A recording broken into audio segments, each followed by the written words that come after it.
नमस्कार दोस्तों। रिजल्ट भी आ गया, मार्क्स भी आ गए और फटाफट ही आरपीएससी ने सिलेबस भी नया जारी कर दिया। पिछले 3 दिनों में काफ़ी ज़्यादा एक्टिव हुई है आरपीएससी। तो अभी ये जो वीडियो है केवल सिलेबस के डिस्कशन के लिए है कि सिलेबस में क्या चेंज किया है। पहले तो जिन बच्चों का हो गया सिलेक्शन उन लोगों को बहुत बहुत बधाई हो। जिनका नहीं हुआ है उनको क्या करना है, जिनका हो गया है उनको अब आगे और किस रफ्तार से किस तरीके से आगे बढ़ना है, इस पर मैं अलग से वीडियो बनाऊंगा।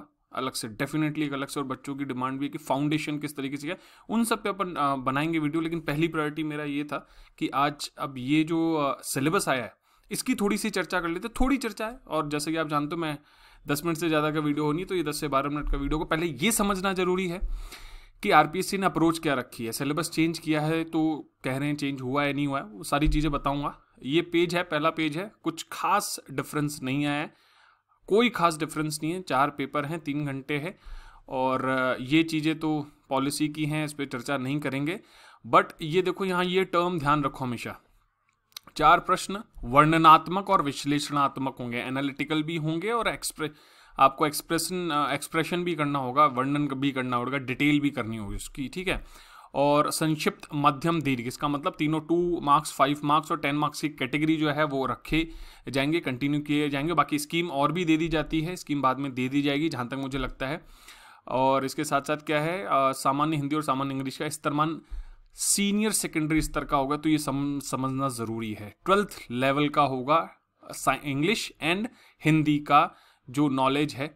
इसके साथ साथ 3 घंटे का पेपर होगा, ठीक है।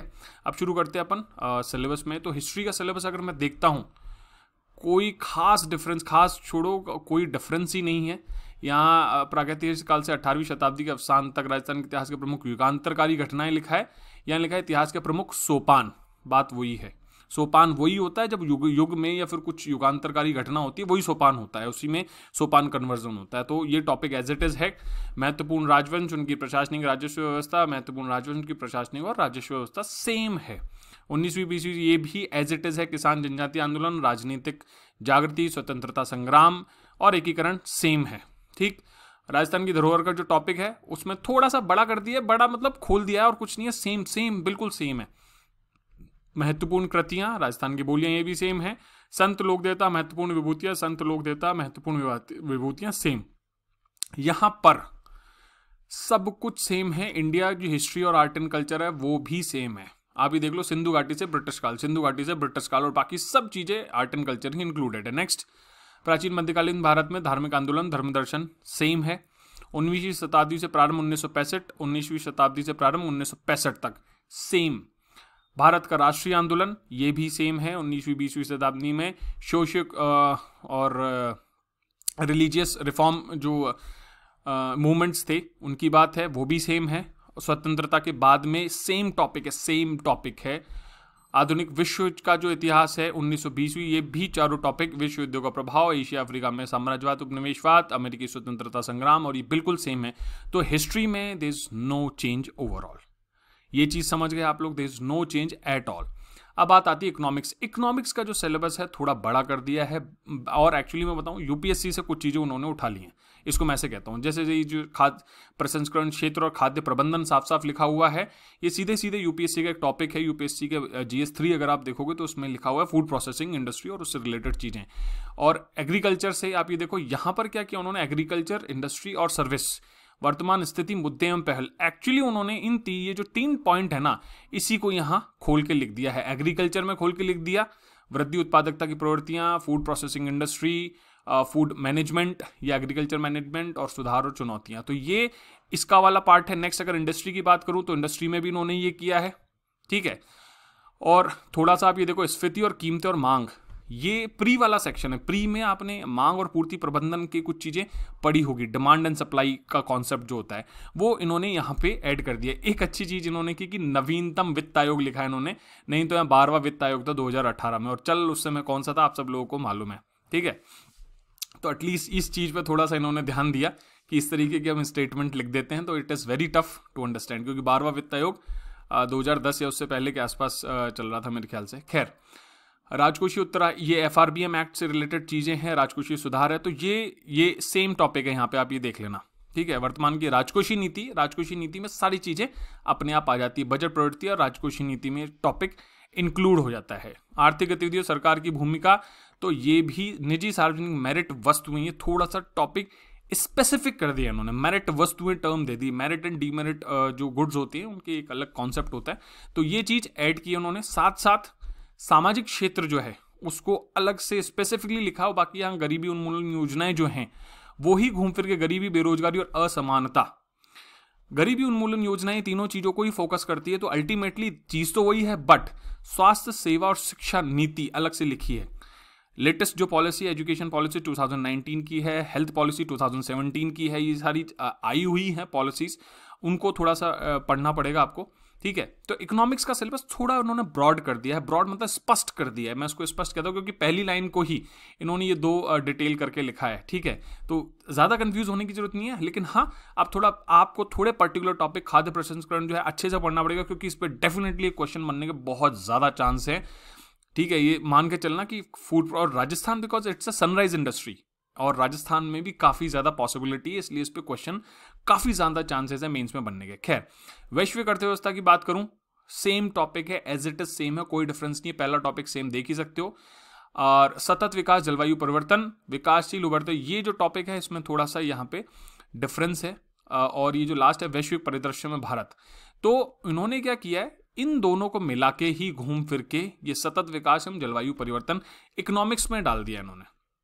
अब आप ये मत सोचना कि सस्टेनेबल डेवलपमेंट और क्लाइमेट चेंज को ऐसे कैसे हम पढ़ेंगे, तो भाई बिल्कुल आपको चलो उस पर चर्चा कर लेंगे, बट ये इसके अंदर सिलेबस में आता है। राजस्थान की अर्थव्यवस्था देखें, लगभग सेम है। टॉपिक दिखाता हूँ, 1 2 3 4 5 6 7 ही हुए हैं, हाँ बिल्कुल 7 है। और यहाँ पे देख लो 4 और 3 7, उसको डिटेल करके लिख दिया है। और मैं खास तौर पर बताऊँ, इकोनॉमिक रिव्यू जो है राजस्थान का काफ़ी हद तक आपकी बहुत सारी चीज़ों को कवर करता है। जो नहीं करता है वो आप थोड़ा इधर उधर से चीज़ें देख सकते हैं। कोशिश करेंगे हम जो टॉपिक है, अगर आपको नहीं मिलता तो उस पर अपन वीडियो या फिर कुछ ना कुछ बना लेंगे, तो सो डोंट वरी। अब बात आती है नेक्स्ट है आपका सोशियोलॉजी, ये जो इकाई 3 है जिसमें 20 मार्क्स की चीज़ें हैं। वहाँ मैं आपको बता दूँ कि जो समाजशास्त्र की बात करें उसमें इन्होंने बस ये जो समक्ष चुनौतियां था, ये लिखा ना, मुद्दे और सामाजिक समस्याएं, इसको खोल के लिख दिया है। कौन कौन सी समस्याएं, दहेज है, तलाक, ये सारी चीजें हैं। और लकीली इन जो इश्यू है ना, ये सामाजिक समस्याएं, इनका आपको लॉ का पेपर है वहां से फायदा मिलेगा। अब वो फायदा कैसे मिलेगा वो मैं समझा दूंगा बाद में, बट फायदा मिलेगा। और घूम फिर के जाति वर्ग है, प्रकृति उद्भव प्रकार और चुनौतियां जो हैं, ये इन चीजों में जुड़ा हुआ है। भारत में समाजशास्त्री विचारों का विकास हो गया, संस्कृतिकरण लिखा है, पाश्चिमीकरण, लॉक। अब ये देखो, ये टर्म इंपॉर्टेंट हो गए, अब इन्होंने थोड़ा सा इसको डिटेल कर दिया। अब यहाँ ये वाला जो है ना, ये एक्सप्लिसिटली की बजाय इन्होंने इसमें लिख दिया, इसको किसमें, जाति वर्ग, प्रकृति उद्भव प्रकार और चुनौतियां। तो ये जो सामाजिक मूल्य है, जाति वर्ग और व्यवसाय, ये सारी चीजें उसके अंदर बाय डिफॉल्ट इंक्लूड होगी। इन्होंने यहाँ संस्कृतिकरण दिया था, अब क्या किया इन्होंने, संस्कृतिकरण के साथ साथ और भी 3-4 टॉपिक ऐड कर दिया। तो ये जो 2-3 चीजें हैं ना, जैसे वर्ण आश्रम पुरुषार्थ और संस्कार व्यवस्था, घूम फिर के शायद पढ़नी तो पड़ेंगी आपको, आना तो चाहिए। धर्मनिरपेक्षता बाय डिफॉल्ट रहेगी। तो ये सिमिलर हैं भील मीणा गरासिया, पहले भी भील मीणा गरासिया थी, तो अल्टीमेटली इसमें कोई मेजर चेंज नहीं है, लगभग उतनी है। बट प्रबंधन में उन्होंने बड़ा चेंज किया है, प्रबंधन का सिलेबस उन्होंने ब्रॉड कर दिया। पहले 2 जो टॉपिक हैं वो तो फिर भी ठीक है, सेम दिया। धन के अधिकतमकरण की अवधारणा जो थी वो यहाँ थी, लेकिन थोड़ा सा उसको ज़्यादा बड़ा कर दिया है, ठीक है। ये आपको दिख रहा होगा, FDI वगैरह है, जो पोर्टफोलियो इन्वेस्टमेंट है वो भी इंस्टीट्यूशनल इन्वेस्टमेंट है, वो सब इन्होंने ऐड कर दिया। विदेशी संस्थागत निवेश थोड़ा सा बड़ा कर दिया इन्होंने एक्चुअली, ठीक है। जैसे ये है अत्याधिक सेवाओं का प्रबंधन, ये टॉपिक यहाँ नहीं हुआ करता था, तो ये चीज इन्होंने प्रबंधन में थोड़ा बड़ा किया, तो थोड़ा सा एक्स्ट्रा हो गया। और लेखांकन अंकेक्षण की बात करूं तो उसमें भी हल्का सा चेंज है, बहुत ज्यादा बड़ा चेंज है, हल्का सा चेंज है कि यहाँ दोहरा लेखा प्रणाली का सामान्य ज्ञान जो है बस वो आपको समझ में आ जाएगी कि होती क्या, होती सरल है, उसको स्पष्ट रूप से बता दिया उन्होंने कि ये करना आपको। और बाकी फिर देखो वित्तीय विवरण विश्लेषण की जो तकनीकें हैं वही लिखा हुआ है इन्होंने। कार्यशील पूंजी प्रबंधन, उसकी प्रारंभिक जानकारी, उत्तरदायित्व और सामाजिक लेखांकन। यहाँ पे इन्होंने खास बात किया कि निष्पादन बजट और शून्य आधारित बजट, पहले क्या था बजट और उनके मूल सिद्धांत, लेकिन उसकी जगह इन्होंने बता दिया कि भाई आउटकम बजट और जीरो बेस्ड बजटिंग जो है वो आपको पढ़नी, क्योंकि पहले बहुत कंफ्यूजन होती थी एक्चुअली हम लोग के टाइम में। मैं 6-6, 7-7 टाइप के बजट जो थे अलग अलग टाइप के, और वो भी अलग अलग कैटेगरी में, तो बहुत सारे बजट हमको पढ़ने थे, तो थोड़ा सा स्पष्ट कर दिया इन्होंने। अब बात आती है अपनी एथिक्स की, तो एथिक्स में एक बड़ा चेंज किया इन्होंने, इमोशनल इंटेलिजेंस जो थी उसको एग्जैक्ट हटा ही दिया है, और ये वाला जो है ना प्रोसेस, डिसीजन मेकिंग प्रोसेस को उसमें थोड़ा सा ऐड किया है। कोड ऑफ एथिक्स इन्होंने उसमें डाला है। साफ साफ रूप से सोशल जस्टिस, मानवीय चिंता, जो तनाव प्रबंधन था ना यहाँ पे, उसको मानवीय चिंता और शासन में जवाबदारी इस तरीके से जोड़ा है। और प्रशासन में नैतिक द्वंद्व, चिंता और चुनौतियां, इस पे क्वेश्चन आया था 5 मार्क्स का कि प्रशासन, हम लोग के मेंस के टाइम पे, कि प्रशासनिक अधिकारी के सामने क्यों चिंताएं आती है, ऐसा कुछ क्वेश्चन था, आप लोग देख लेना। तो ये एक एथिक्स में मेजर चेंज है, क्योंकि emotional intelligence is a very important topic, उसको हटा देना, तो वो थोड़ा सा चीज़ है। बाकी तो एथिक्स का सिलेबस लगभग क्या 90% तो सेम ही है मेरे ख्याल से, ठीक है। तो ये हैं 2 चीज़ें। साइंस एंड टेक्नोलॉजी, यस, इन्होंने इसको थोड़ा सा बड़ा कर दिया, ब्रॉड। अभी देखो बायोलॉजी वाला जो पोर्शन है काफ़ी ज़्यादा पूरा ही ऐड कर दिया इन्होंने। सेकंड अगर मैं बात करूँ, इन्होंने भौतिकी में गुरुत्वाकर्षण, मानव नेत्र दोष, ऊष्मा स्तर, ये सारी चीज़ें ऐड कर दी। तो साइंस का सिलेबस एक्चुअली इन्होंने बड़ा कर दिया है, और बड़े का मतलब है थोड़ा ज़्यादा बड़ा कर दिया है। तो थोड़ा फोकस करो साइंस पे, और क्योंकि साइंस में हम लोग के बैच में भी काफ़ी ज़्यादा प्रॉब्लम्स आई थी लोगों को पेपर में, क्योंकि इंस्टीट्यूट के नोट से काफ़ी कुछ नहीं आया था। तो इस पे साइंस पे अलग से मैं वीडियो बनाने के लिए, अगर आप चाहो तो आप मुझे कमेंट करना कि साइंस पे अलग से वीडियो बनाऊं या नहीं बनाऊं, क्योंकि साइंस का सिलेबस थोड़ा इन्होंने बड़ा कर दिया उसको थोड़ा। क्योंकि आप ये देखो, इंटरनेट ऑफ थिंग्स जैसी बिल्कुल नई crypto currency, OTT platform, social media, उनके प्रभाव भारत में, IT उद्योग, मोबाइल टेलीफोनी, बहुत सारी ऐसी चीज़ें जो हैं वो इन्होंने ऐड कर दी हैं यहाँ पर भी। अभी देखो इनकी जो ये ऊपर ये चीज़ें थी ना, द्रव्य की अवधारणा, जो टॉपिक दिए थे वो सब यहाँ एज इट इज इंक्लूड ही हो गए। तो इसलिए थोड़ा सा इन्होंने और प्रॉपर साइंस डाला इन्होंने, इसे हम कहते हैं प्रॉपर साइंस। जैसे यहाँ तो क्या है, साइंस का एडमिनिस्ट्रेशन और जो वो वाला पार्ट है वो है, बट यहाँ इन्होंने ये जो ऊष्मा स्थिरम, धारा विद्युतिकी, मतलब प्रॉपर साइंस जो है वो डाल दिया इन्होंने। मैग्नेटिज्म, चुंबकत्व है, ये सारी चीज़ें हैं, ठीक है। इसके साथ साथ इधर और भी डिटेल्ड है। तो आप ये देखो कि ये डिजिटल, ये भी इन्होंने साइंस एंड टेक तो पूरा रखा ही रखा है। ये वाला पोर्शन यहाँ वाला जो है ये तो लगभग एज इट इज है, बट उसके अलावा ये जो पोर्शन में था ना, ये बहुत बेसिक साइंस था, उस बेसिक को बहुत डिटेल कर दिया। तो साइंस पे थोड़ी मेहनत कर लेना। जो प्रॉपर साइंस के MSc BSc वाले स्टूडेंट नहीं, उनके अलावा मैं सबको सलाह दूंगा। और RPSC में मैंने पहले ही बोला है, साइंस के क्वेश्चन अच्छे ही आते हैं, वो चलते फिरते, ऐसे नहीं कि आप जाके कुछ भी लिखे हो और मार्किंग नहीं होती है, अच्छे मार्क्स नहीं आते हैं। मेरे फ्रेंड जो इस समय हम लोग जो मित्र हैं जो सेलेक्ट हुए हैं, उन सबके स्कोर और उन सबकी जो वो है वो सब ऑलमोस्ट लगभग मुझे पता ही। तो मैं सिंसियरली आपसे रिक्वेस्ट कर रहा हूँ कि प्लीज़ साइंस को अवॉइड नहीं करना है, साइंस पे थोड़ी मेहनत करनी है। अभी टाइम है, चलो इस पे बनाएंगे, अगर आप लोगों की डिमांड होगी तो मैं इस पर अलग से वीडियो बनाऊंगा कि क्या करना है। खैर, वर्ल्ड ज्योग्राफी की बात करूँ तो लगभग सेम है। बस इन्होंने यार देखो यहाँ पे एक तो चीज़ देखो, ये जो समसामयिक भू राजनीतिक समस्याएं हैं वो प्रमुख भू राजनीतिक समस्या कर दिया इन्होंने। तो समसामयिक के साथ साथ इन्होंने 100 साल पहले की समस्याओं को बाई डिफॉल्ट ऐड कर दिया, क्योंकि प्रमुख भू जैसे क्या इजराइल फलस्तीन जो विवाद है वो बाई डिफॉल्ट आ गया, या फिर उसके अलावा नॉर्थ कोरिया साउथ कोरिया जो विवाद है वो बाई डिफॉल्ट आ गया। अब अफगानिस्तान वाला है, तो ये पुराने भी ऐड हो गए। ऊपर वाला जो टॉपिक है ये पृथ्वी की संरचना, भू वैज्ञानिक समय सारणी, पृथ्वी की संरचना एज सच पहले नहीं थी, बट उसे ऐड कर दिया है। बाकी ये जो भू वैज्ञानिक समय सारणी थी ये था, यहाँ पृथ्वी लिखा है, पृथ्वी की संरचना एक्सप्लिसिट कर दिया, तो वो सेक्शन आपको अच्छे से पढ़ना पड़ेगा। इन जनरल वो थोड़ा कम पढ़ाया जाता है, ये मैंने देखा है इंस्टीट्यूट्स में, तो आपको थोड़ा सा डिटेल में पढ़ना पड़ेगा इस बार। खैर, अगर भारत की बात करें तो भारत में भी लगभग सेम ही है, कोई मेजर डिफरेंस नहीं है। विभाजन का, प्रदेश को विभाजन कर दिया है, प्रमुख नदियां हैं और बाकी सब लगभग सेम है, तो उस पर ज़्यादा वो चीज़ें नहीं है। यहाँ पर भी ये पर्वत, पठार, मैदान और मरुस्थल कर दिया है, नदियां और झीलों। लेकिन नदियां और झीलें ही देखो यहाँ लिखा है ना, प्रमुख नदियां एवं झीलें, तो ये किया है इन्होंने। जलवायु की बात है तो जलवायु भी इसमें दे रखी है, ये प्राकृतिक वनस्पति एवं जलवायु, यहाँ पे भी लिखा है जलवायु विशेषताएं उनका वर्गीकरण। तो ये वर्गीकरण आपको कैटेगरी पढ़नी पड़ेगी, जैसे कोपेन पढ़ना पड़ेगा, उसके अलावा 2-3 और होते हैं तो वो भी शायद पढ़ना पड़े आपको। तो ये लगभग सेम है। वापस से कहता हूँ, धात्विक अधात्विक खनिज, ये देखो धात्विक अधात्विक खनिज है, तो यहाँ पर उसकी बातें हैं, परंपरागत गैर परंपरागत, तो ये सिमिलर है राजस्थान ज्योग्राफी का जो सिलेबस है। पॉलिटी का सिलेबस भी लगभग सेम है, बहुत बाई चांस, मतलब 95% सेम है। बाकी हल्का फुल्का चेंज हुआ है, तो उससे शब्दों में फेर किया और कुछ नहीं किया इन्होंने। देखो यहाँ पे दक्षिण पूर्व एशिया एवं की जगह कॉमा लगा दिया और कुछ नहीं किया, तो ये सेम है, यहाँ पे अंतर्राष्ट्रीय अर्थव्यवस्था की गत्यात्मकता ये कर दिया इन्होंने। इकोनॉमी जो रनिंग इकोनॉमी होती है, डायनेमिज्म ऑफ इकोनॉमी होता है, वो टॉपिक है इसमें। ग्लोबल सप्लाई चेन और जो ग्लोबल लेवल पे इकोनॉमिक्स एक्टिविटी है उनके बारे में चर्चा है इसमें, ठीक है। पबेड में भी मैं तो यही बोलूँगा कि कोई मेजर चेंज नहीं है। वापस से देख लो, आप देख लोगे आपको समझ में आ जाएगा। अध्ययन के प्रति अधिगम लर्निंग, लोक प्रशासन के अध्ययन के प्रति अधिगम लर्निंग, एक अलग से हल्का सा टर्म दे दिया, बाकी सेम है। ये भी सेम है। गैर पक्षधारिता है, एक्चुअली पक्षधरता नहीं, पक्षधारिता जो भी है, तो सेम है। यहाँ पे भी सिलेबस में कोई अलग मेजर चेंज नहीं है। यहाँ पे स्पोर्ट्स भी लगभग सेम है। योगा है, भारत के विख्यात खेल व्यक्तित्व, थाई प्राथमिक उपचार पुनर्वास ये भी है, खेल नीतियाँ भी हैं।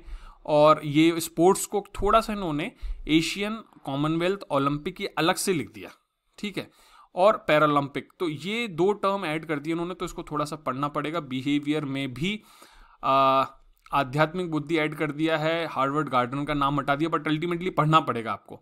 व्यक्तित्व जो है, व्यक्तित्व एज इट इज है, व्यक्तित्व आंकलन है, व्यक्तित्व मापन विधियां को इन्होंने व्यक्तित्व आंकलन लिख दिया है, तो ये भी सेम है। अभिप्रेरणा है, प्रतिबल प्रबंधन, ये भी प्रतिबल मतलब स्ट्रेस या प्रेशर, ऐसा प्रतिबल को क्या बोलते हैं, प्रतिबल हिंदी मैं भी भूल गया, प्रतिबल को क्या बोलते हैं, तो वो सेम है, सेम लगभग सेम है। लॉ में 2 चीजें ऐड एक्स्ट्रा की इन्होंने, माता पिता और वरिष्ठ नागरिकों का भरण पोषण और कल्याण अधिनियम जो 2007 है उसको ऐड कर लिया है। अब मैंने बोला भी तो लॉ में काम आएगा, तो ये घरेलू हिंसा और ये दोनों जो कानून है ना, बाल श्रम अपने आप में एक सोशल इशू है, तो ये यहाँ से आपको फायदा है। घरेलू हिंसा अपने आप में सोशल इशू है, कार्यस्थल पर यौन उत्पीड़न ये अपने आप में इशू है, ठीक है, लैंगिक अपराधों से बालकों का संरक्षण ये अपने आप में इशू है, सोशल इशू। तो जो सामाजिक मतलब सोशियोलॉजी जो वहाँ पढ़ी थी, वहाँ ये सारी चीज़ें आपके बाय डिफॉल्ट काम आएगी, इन चीज़ों को यूज़ करना, ठीक है। बाकी लैंड टेनेंसी और लैंड रेवेन्यू एक्ट और टेनेंसी एक्ट ये दोनों हैं ही डाले हुए हैं, तो उसमें कोई दिक्कत ही नहीं है। हिंदी इंग्लिश में कोई मेजर चेंज नहीं किया है। यहाँ ये 2 शब्दों में फर्क आया है कि दोनों में ही अब उन्होंने प्रयोग से अर्थ स्पष्ट की बात की। यहाँ पर केवल भावार्थ हुआ करता था और केवल सटीक प्रयोग था, अब इन्होंने बोला प्रयोग से अर्थ स्पष्ट होना चाहिए। बाकी सेम है, ये 100 से 150 वर्ड्स हो गया है। इधर भी सेम है, इंग्लिश में भी सेम है, कोई मेजर चेंज नहीं है। तो सिलेबस में ओवरऑल इसका मतलब है हिस्ट्री से में सेम है, इकोनॉमिक्स को बड़ा कर दिया है, खास तौर पे जो वर्ल्ड इकोनॉमी है और इंडियन इकोनॉमी वाला जो सेक्शन है, वर्ल्ड इकोनॉमी तो छोटा किया है, 2 ही टॉपिक रह गए हैं। इंडियन इकोनॉमी का जो सेक्शन है वो बड़ा कर दिया, साइंस को बड़ा किया है। तो पेपर 2 वापस से थोड़ा टिपिकल डायमेंशन में चला गया है। पेपर 3 जो है जीएस, उसमें पॉलिटी पबहेड है, सेम लाइंस पे है, और लॉ में एक टॉपिक ऐड किया 2007 वाला लॉ। हिंदी इंग्लिश सेम है, तो ठीक है।